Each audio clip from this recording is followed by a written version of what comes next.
Welcome back to Johnny's Scramble Drill, the week 6 edition. I'm Stucky, and joining me as he does each and every week, none other than Mr. Johnny Manziel, fresh off a winning week as we go through three of the marquee games each Saturday. Johnny, we're going to start things off with your alma mater, Texas A&M, hosting Missouri, who comes off a bye and will play their first road game of the season. Pretty funny that they're going to go from the atmosphere in College Station this week to Amherst and play at UMass next week. Pretty stark contrast there as far as atmosphere and crowd size. Before we get to this game, your teammate Mike Evans had his caught his 100th touchdown last night. Do you have any good Mike Evans stories? Man, what an absolute beacon of consistency from Mike. Obviously, every single year, 1,000 yards, gets his 100th touchdown.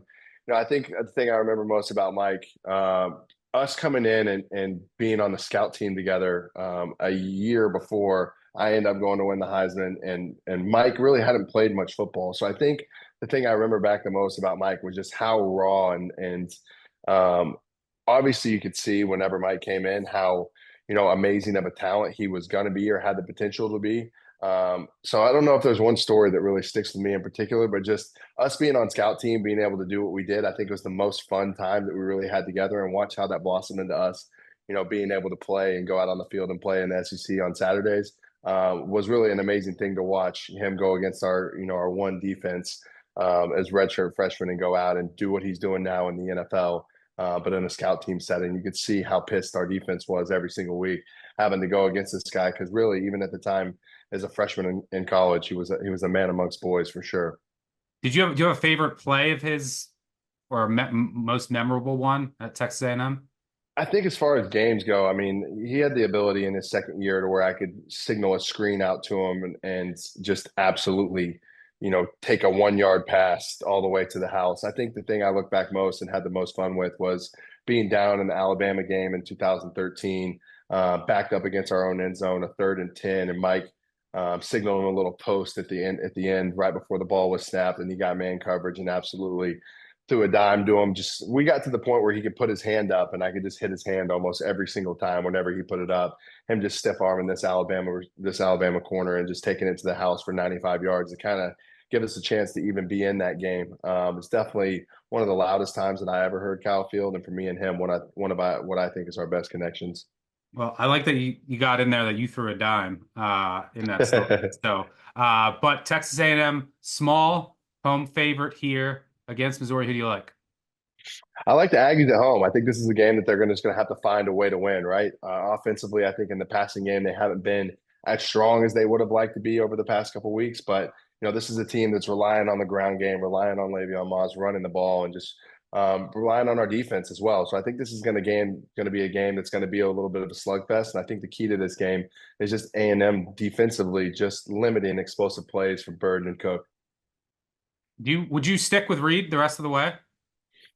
I don't know if I would. I think he's played good enough, but I think our offense is lacking a little bit of just a downfield passing attack and really pushing the ball down the field. I think that's something throughout this SEC play you're going to have to have. I mean, going into the season, obviously Weigman was our guy. We're trying to get him back healthy, but what Reed has done coming in playing, I think has been beyond impressive. I think there's things that we can still continue to work on. Yeah, it's kind of a conundrum when I look at this game because I think Reed fits Colin Klein's offense, like his RPO offense better, but Wegman probably gives you the better upside as far as downfield passing at the moment, and that's maybe where Missouri is most vulnerable. So yeah, it's a bit of a conundrum, but you like your Aggies to get it done at home. Let's move on to the second game. We're staying in the SEC. Auburn will try to bounce back from a devastating loss against Oklahoma. Had that game in the bag, throw a pick six, and just completely melted down with another Peyton Thorne turnover. They will travel to Athens to take on what should be a pretty salty Georgia bunch. But it also wouldn't surprise me if maybe they come out a little flat. You could see it going both ways, right? They're angry after that game, but that was an exhausting effort. 60 minutes just coming all the way back. So maybe they're a little flat. You could argue it both ways. Georgia has won 7 straight in this series, has covered 6 of those 7. Who do you like here, Johnny? I like the Bulldogs. I really like Georgia to go and cover in this game. I think this is going to be almost some type of a revenge game for them coming off the week that they had last week. I think this is the week that they want to come out and really, stick to their game plan, come out and lay it to Auburn. So I see that being the case. Auburn with some quarterback questions, can't seem to get the job done a little bit at the end of some of these games. And I think this is a game that Georgia just physically um, goes after Auburn and has to beat them down just based off what's happened the last couple of weeks. I think they want to assert themselves and show some dominance. Yeah, last year Auburn had success running on Georgia, attacking the edge.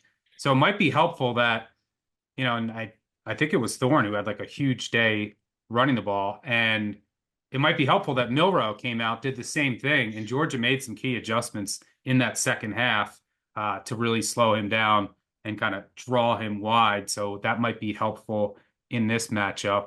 And then finally, in prime time, we have Miami. It's bizarre to say, Miami traveling to Cal for a conference game. Miami's coming off that thrilling win over Virginia Tech, which was partly controversial. I think the refs ultimately got it right, but they were inches away of getting upset by the Hokies. Cal coming off a bye will get a bit healthier. This is crazy, but Miami hasn't played a road game in the Mountain or Pacific time zones since I believe the year 2000. I think it was a top 15 matchup against Washington, a game that the Huskies won. Miami sitting as a double-digit favorite here. You going 3 for 3 on chalk, Johnny? I'm going to take the points here a little bit. I think it's a long travel game. I think Miami was very, very lucky to get out of that game with Virginia Tech last week with a win. I mean, a fourth down play where, they had a catch where a guy's sitting on his butt to even get that play and get that drive to continue throughout that game. I think Cam Ward and them will win this game, but I don't think it'll be by enough to cover. I think a long travel schedule, obviously coming off a little bit of a shaky week. Will they clean some of those things up? I think the real question is can Cal keep their quarterback clean? They've given up 13 sacks in the last couple of weeks. That's something they're going to have to clean up on. But I think this will be a good game. It'll be a little bit closer than expected. I agree with you there. And yeah, that is my primary concern is the Cal offensive line against that Miami front. But Cal should be a bit healthier, getting some key guys back after the bye. They were dealing with a ton of injuries. Really impressive their win at Auburn, considering all of the starters that they were down. All right, that'll do it for the Week 6 edition of Johnny's Scramble Drill. Johnny going with Texas A&M at home. No surprise there. Georgia and taking the points with Cal. Good luck, Johnny. Hope you have another winning weekend, and I'll see you next week. Appreciate you, buddy.